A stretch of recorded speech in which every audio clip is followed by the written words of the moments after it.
If anyone ever proved that good intentions aren't enough to survive, it was Ben. Ben is one of those characters who gets both too much hate and too much sympathy. Among all of Telltale's creations, he's easily one of the most talked about and misunderstood. So, in this video, I'm taking a closer look at Ben. Is he a realistic, forgivable character caught in a bad situation, or has the community been too quick to give him a pass he doesn't deserve? Let's dive in and fairly dissect one of the most requested characters in my channel's history.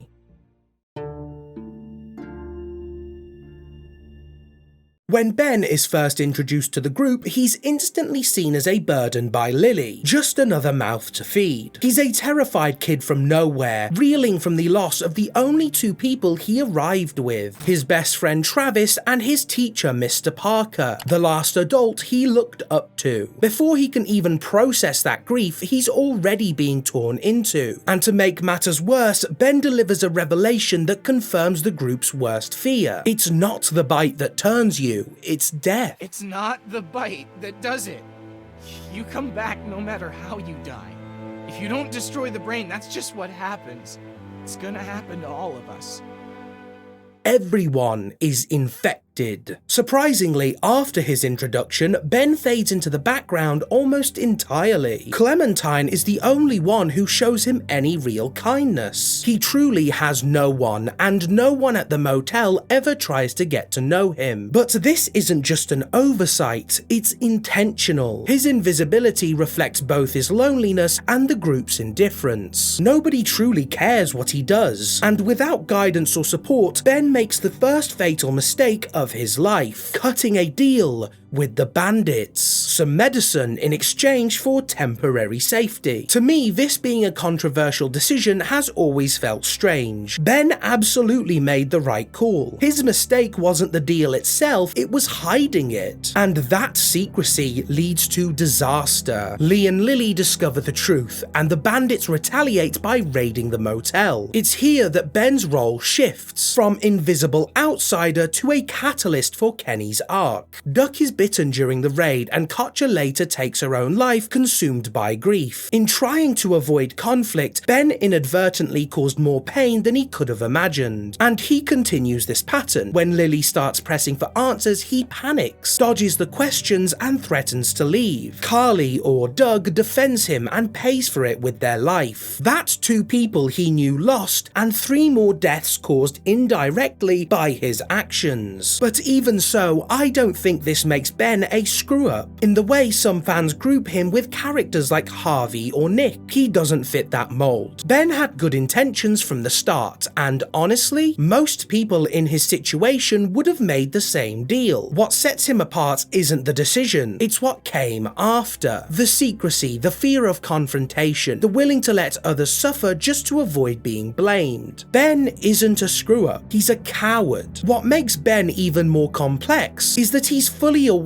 of his own failures. He doesn't need to be told his actions were wrong. In fact, it's Ben who insists on telling Kenny the truth, even if you advise him not to. The guilt eats away at him. As Ben's mistakes pile up, abandoning Clementine in the street, pulling the fire axe from the barricade and causing Bree's death, his moral compass becomes increasingly clear. He knows right from wrong, and eventually he chooses to face it. Telling Kenny the truth isn't just a confession, it's a turning point. It's Ben confronting the 2 core flaws that define him, his fear of conflict and his instinct to hide from responsibility. And crucially, he does it without any push from the player. Before we move on to Ben's determinate death and who he becomes if you save him, there are a few things that need addressing. Ben is heavily vilified by the community, and often unfairly. His intentions are constantly misread. Sure, you could call him a screw-up, but aside from the fire axe incident, what exactly does he screw up? His biggest crimes are rooted in fear, not malice or selfishness. He isn't blinded by pride or ego, he's just a terrified, guilt-ridden teenager, trying to survive in a world he's not equipped for. Ben clearly knows right from wrong. He understands what he needs to change about himself. The tragedy isn't that he refuses to change, it's that he doesn't believe he can. Which brings us to one one of the most pivotal decisions in the game. Do you drop Ben from the bell tower as he begs for it, desperate to escape the weight of his guilt, or do you give him one more chance, despite the danger his unraveling state may pose to the group?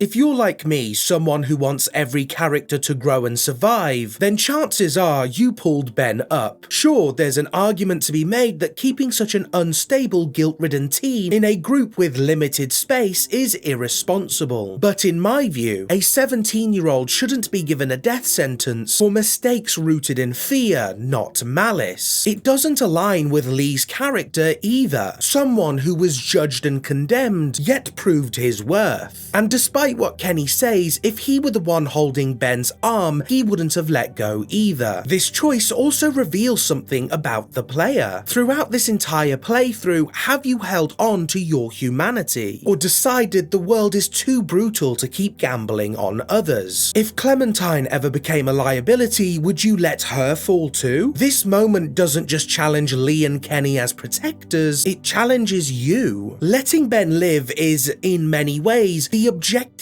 better choice. Not only does he redeem himself, he finally faces what's been haunting him. When Kenny lashes out, Ben doesn't deflect or panic. He opens up. He admits he never knew what happened to his father, mother, or sister. He never even had the chance to lose them. That confession, raw and vulnerable, forces Kenny to pause. It strikes a nerve, reminding him that in another life, this terrified boy could have been Duck. And just as it could have been Duck, it just as easily could have been Clementine. Saving Ben creates a ripple effect. It grounds Kenny, gives Ben a second chance, and gives Lee the power to believe people can change. Ben stands tall, promises to help find Clementine, and with little to no player intervention, rewrites his own story. Of course, he lives to only die another day, falling from a balcony and being impaled. But even that has meaning. His bravery, his choice to help, not to run, becomes his undoing. And in that final moment, Kenny also gets a second chance. He stays with Ben until the end, showing him compassion and offering mercy. In my opinion, it's a far more fitting end to his Season 1 arc than the Krista sacrifice. Because this time, Kenny gets to save a boy who isn't his, after failing to save the one who was. The truth is, Kenny wouldn't have dropped Ben at the bell tower, and when it counted, he didn't. With Ben's full arc explored, one question remains. Does the Telltale community judge him fairly? The answer is sometimes. Ben isn't innocent. He makes real mistakes, ones that cost lives, including potentially Lee's love interest. He nearly gets Clementine killed. These are serious, often unforgivable errors, and yet some players let Ben off the hook a little too easily, as if he's too naive or dumb to grasp the weight of what he's done. But the truth is, Ben does understand. He's far more perceptive than many give him credit for, and with that understanding comes a choice: morality or indifference. Ben isn't a sociopath. He acknowledges the severity of his actions and accepts that there should be consequences. The key difference is that without being pushed, he chooses to face them. That alone proves that while Ben may be a coward, he's not a bad kid. He doesn't deserve execution. He deserves a chance to atone. Letting Ben die isn't justice. It's cruelty. It's the kind of thing Carver would do and did do to Reggie. Lee, no matter what, just isn't that kind of man. We also have to remember that Ben lacks any real role models throughout the game. While Clementine has Lee and Duck has Kenny, Ben occupies an awkward middle ground. Too old to be cared for, yet too young to truly stand on his own. He initially arrived with a role model, his teacher, and losing him left Ben in a vulnerable vulnerable, confused state. It's a detail that's often overlooked. So in the end, Ben is both a burden and a morally good person. That contradiction, that tension, is what makes him so compelling. Like many characters that I say this about, he's not a hero and he's not a villain. He's a scared, well-meaning teenager caught in an unrelenting, merciless world, and that alone should make us pause before judging him too harshly. If this world has room for people like Ben to grow, then maybe there's hope left for the rest of us too. An absolutely huge shout out to my members, Gog, Wizard Elf, Eternal Canadian, Fresh Pokemon Hunter, and Ross Moe. You guys are absolutely amazing. And of course, thank you to everyone who's watched. It truly means a lot.